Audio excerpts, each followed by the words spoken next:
विश्व बंधुत्व और मानवता पर स्वामी विवेकानंद का काल्पनिक भाषण।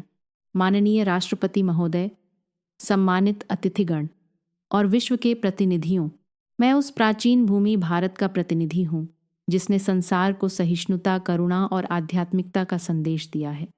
आज इस प्रतिष्ठित भवन में खड़े होकर मैं मानवता की एकता की बात करना चाहता हूँ। हम सब अलग अलग देशों, संस्कृतियों और भाषाओं से आते हैं, परंतु हमारी आत्मा एक है। जैसे विभिन्न नदियां अलग अलग मार्गों से बहकर अंततः समुद्र में मिलती हैं, वैसे ही सभी धर्म और विचारधाराएं सत्य की ओर ले जाती हैं। विश्व में संघर्ष इसलिए है क्योंकि मनुष्य ने बाहरी भिन्नताओं को अधिक महत्व दिया और आंतरिक एकता को भूल गया।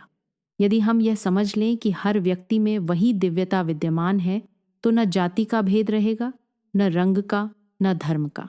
मैं आपसे आग्रह करता हूं कि शक्ति का उपयोग प्रभुत्व के लिए नहीं, बल्कि संरक्षण और सेवा के लिए करें। सच्ची महानता सैन्य बल या आर्थिक सामर्थ्य में नहीं, बल्कि उस करुणा में है जो कमजोर को सहारा देती है। आज विज्ञान और तकनीक ने संसार को छोटा बना दिया है। हम एक दूसरे के और निकट आ गए हैं। अब आवश्यकता है कि हमारे हृदय भी उतने ही निकट हों। यदि हृदयों में दूरी बनी रही तो प्रगति का यह मार्ग विनाश में बदल सकता है। भारत की वेदांत परंपरा हमें सिखाती है, सर्वे भवन्तु सुखिनः, अर्थात सब सुखी हों, सब निरोग हों। यही वह भावना है जो विश्व शांति की आधारशिला बन सकती है। मैं युवाओं से विशेष रूप से कहना चाहता हूँ, अपने भीतर की शक्ति को पहचानो, उठो, जागो और तब तक मत रुको जब तक लक्ष्य की प्राप्ति न हो जाए।